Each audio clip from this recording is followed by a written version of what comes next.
Мына айнекти бузушкан биринчи келгенде. 6-класстын окуучусу экен, ушу жерден бузуп. Кандай жакшы болду? Кийин Кандай жакшы болду? мына кечекте түшкөндө мына эшикти сындырып, ушу жактан киришкен үйгө. Нелеріңіздерді алып кеткен эже? Бунун ичинен ошо паройго деген темирлерди алып түшүп кеткен, ошо күнү кирип. Жалал-Абад шаарынын Ынтымак айылы Живпром участкасында жаш өспүрүмдөрдүн катышуусунда урурлук фактысы көбөйгөн. 20-май күнү Ибраимовдордун үй бүлөсүнөн 150 000 сомдук темир буюмдар урдалган. Алар эшик терезелерди бузуп, үйдү тинтип, төшөктөрдөн бери чачышып, баалуу буюмдарды издеп, колуна тийгендерин алып, изин жашырууга үлгүрүшкөн. Пособияга 100 000 алганбыз акча. Анан кийин анын мен карасына бар идиш алып келем. Идиш алып келгенде идиштеримди жерге коюп, биз Көкжаңакка барып келгичекти эле, уже келсе идиштерди алган, алтын алган үйдөн акчаларды алган. Кыз 6-класстын кызы мына жерде турган экен. Анан кармап чыгып мына жака милициялар чакырып берсек, милициялар колдонобуз чара деди да, колдонгон жок.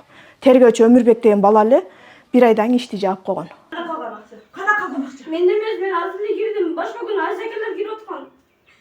Кирип атканбы? Ооба, анан бардык жерден алып келген. Азыр мен бычак менен коркутуп да кирбесин. Ибраимовдордун үйүндө мындан 1 жыл мурундагы уруулар кирип, акча, алтын жана дүңүнөн сатылган идиш аяктарын көтөрүп чыгып кетишкен. Окуянын үстүнөн келген үйеси 6-класстын окуучусун кармаган. Өспүрүм кыз өзүнүн чоң балдары бычак менен коркуткан үчүн ушундай ишке барганын айткан. Анын чөнтөгүнөн алтын, акча жана кошунасынын уюлдук телефону чыккан. Мунусунда 100 000 сом зыянга учурашкан. Мени отуруп тур, мен бияктагыларды алып алгандан кийин анан чогуу кетебиз дептир. Ага чейин биз келип калдык. Келсек айнектер бузук экен. Биз кирип күйөөмүн жерден кармады ал кыздычы. Кармап чыкты дагы. Анан кийин кармап чыккандан кийин аны айттык. Кимдер десек, Бекзат менен ошо Азиз деген бала деди. Мени коркутуп бычак менен киргизди деди. Биз ана милицияларды чакырып, ал кызды кармап бердик.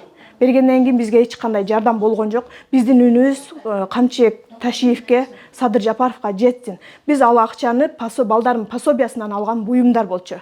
Бизде азыр соцжаштадан текшерет, ай сайын отчет бергиле деп. Муну дагы эми 3-чү жол болду да кражачы. Экинчисинде воротаны аңырайтып ачып кетип, элен баарын шыпырып кеткен. Ага деле унчукпадык. А булар унчукпайт экен, боло берет экен деп туруп анан биздин ички иштер министрлигинин кызматкерлери дагы мындай боштук кылып атат да.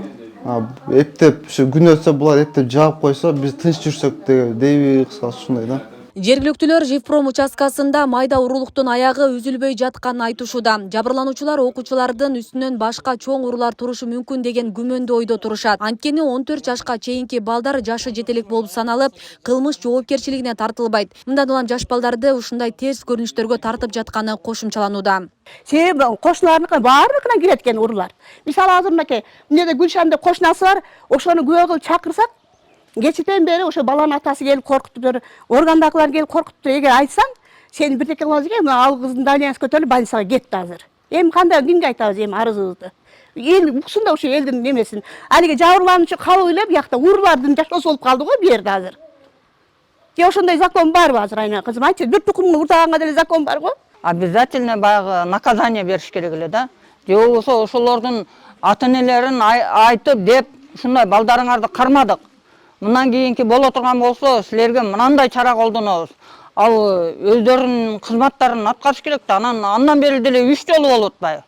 Анан анда деле унчукпай атса, бул акыры баягы үнүңдү уга турган жерге кыйкырасың да анан кийинчи. Мындай урлук боло берсе, эртең биздин балдарыбызга дагы бул кооптуу да. Себеби бул жерде жалаң эле жаш үй бүлөлөр жашайт, негизичи. Биз дагы иштешибиз керек, бала чакалар үйдө калат. Эртең каникул болот.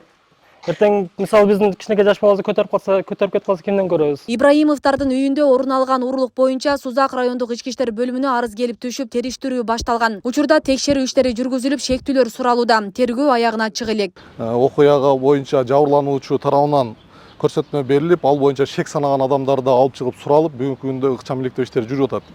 Аталган факты боюнча тийиштүү кызматтарга атайын тапшырмалар берилген, кылмыштын бетин изин суутпай ачуу боюнча бүгүнкү күндө дагы иштер алып барылып жатат.